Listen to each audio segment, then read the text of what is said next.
Hi అండి. ఈరోజు మా ఇంట్లో నేను మటన్ కీమా వండుతున్నా.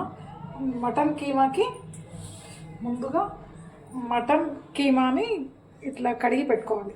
ఓకే, తర్వాత దాంట్లోకి ముందుగా కట్ చేసి పెట్టుకున్న వెజిటేబుల్స్, దొండకాయ, టమాటాలు 2, పచ్చిమిరపకాయ, ఆనియన్స్ ఇవి వేసుకొని చేసుకుందాం. చలో ప్రాసెస్ స్టార్ట్ చేద్దామండి. ఓకే, మరి ఇది మటన్ కీమా. గ్యాస్ అయితే ఫస్ట్ వెలిగించేసుకుందాం. ఇప్పుడైతే ఆయిల్ వేసుకుందాం. ఫస్ట్ ఒక రెండు స్పూన్లు అయితే వేస్తున్నాను. ఆయిల్ కొంచెం వేడయ్యాక కొంచెం జీలకర్ర, కొన్ని ఆవాలు, ఇవి కొంచెం వేడయ్యాక దీంట్లోకి ముందుగా కట్ చేసి పెట్టుకున్న ఆనియన్స్ వేసుకోవాలి. అలానే 2 పచ్చిమిరపకాయలు, అట్లే కొంచెం కరివేపాకు కూడా వేస్తున్నాను. అన్నీ ఒకసారి కలిపేసుకుందాం.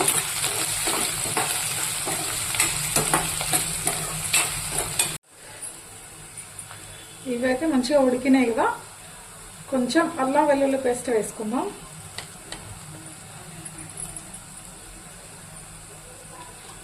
పసుపు, ఈ అల్లంలోని పచ్చివాసన పోయేంత వరకు ఇలా వేయించుకోవాలి.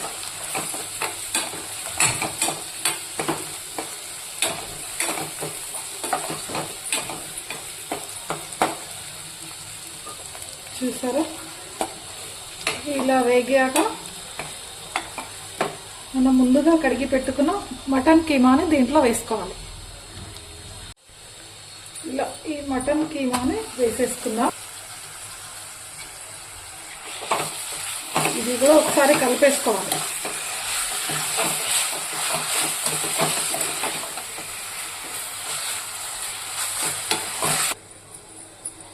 ఇలా కలిపేసాక మనం మూత పెట్టి ఉడికించేసుకుందాం.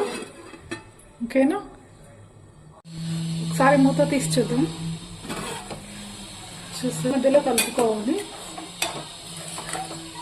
ఇంకొంచెం వాటర్ ఉన్నాయి, ఈ వాటర్ పోయేంత వరకు మనం ఉడికించుకోవాలి. కనిపిస్తున్నాయా? ఇంకా ఇలా ఈ వాటర్ మొత్తం పోవాలి. ఇంకాసేపు ఉడికించుకుందాం.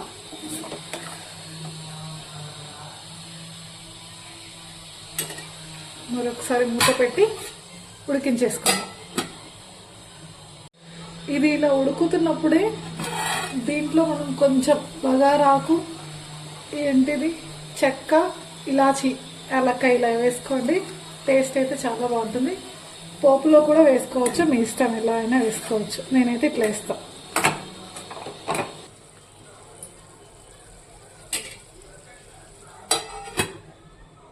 ఒకసారి మూత తీసి చూద్దాం, దీంట్లో వాటర్ మొత్తం ఉందా, అయిపోయిందా. ఓకే, ముందుగా కట్ చేసి పెట్టుకున్న దొండకాయలను దీంట్లో వేసుకుందాం. ఇలా వండి చూడండి, టేస్ట్ అయితే చాలా బాగుంటుంది. కీమాలో వేస్తే సూపర్ ఉంటుంది. ఒకసారి అయితే దీన్ని కలిపేస్తున్నా.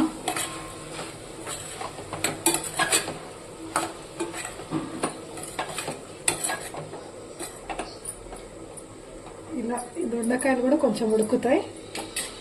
మరొకసారి మూత పెట్టి ఉడికించేసుకుందాం. ఈ దొండకాయలు కాస్త ఉడికాక ఒకసారి అయితే దీన్ని మూత తీసి చూద్దాం. దొండకాయలు వేసాం కదా, ఎంతవరకు అయిందో.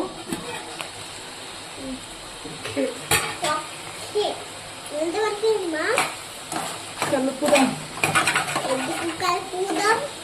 కలపాలి. అలా టమాటాలు వేసాక ఒకసారి కలుపుకుందాం.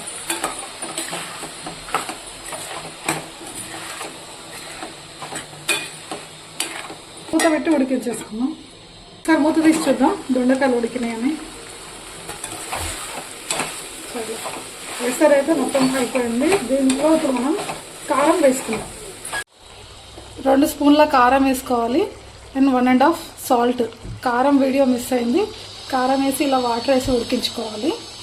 ఒక 2 నిమిషాలు ఇట్లా మూత పెట్టి ఉడికించేసుకుందాం. ఇప్పుడు ఒకసారి మూత తీసి చూద్దాం. ఇలా ఉడికినప్పుడు మనకైతే కూర అయితే ఉడికినట్లు ఆల్మోస్ట్. ఏ విష్ణు, సగం స్పూన్ గరం మసాలా, 1 స్పూన్ ధనియా పౌడర్ వేసి ఒకసారి మొత్తం కలుపుకోవాలి. ఒకసారి మొత్తం ఇట్లా కలిపేసుకోవాలి. తీసి ఒక్క 1 మినిట్ ఇట్లా మూత పెట్టి ఉడికించేసుకుందాం. మన కూర అయితే రెడీ అయిపోయింది. లాస్ట్లో కొంచెం కొత్తిమీర వేసుకుందాం. ఇలా కడిగి పెట్టుకున్న కొత్తిమీర, పుదీనా ఇలా లాస్ట్లో వేస్తే టేస్ట్ అయితే చాలా బాగుంటుంది. ఒక్కసారి అలా కలిపేస్తే మన దొండకాయ మటన్ కీమా కర్రీ అయితే రెడీ అయింది. ఇది మీకు చపాతీలోకి, అన్నంలోకి, దేంట్లోకైనా సూపర్ టేస్ట్. ఓకే అండి, మా వీడియో కనుక మీకు నచ్చినట్లయితే please like, share, subscribe. Thank you. నమస్తే.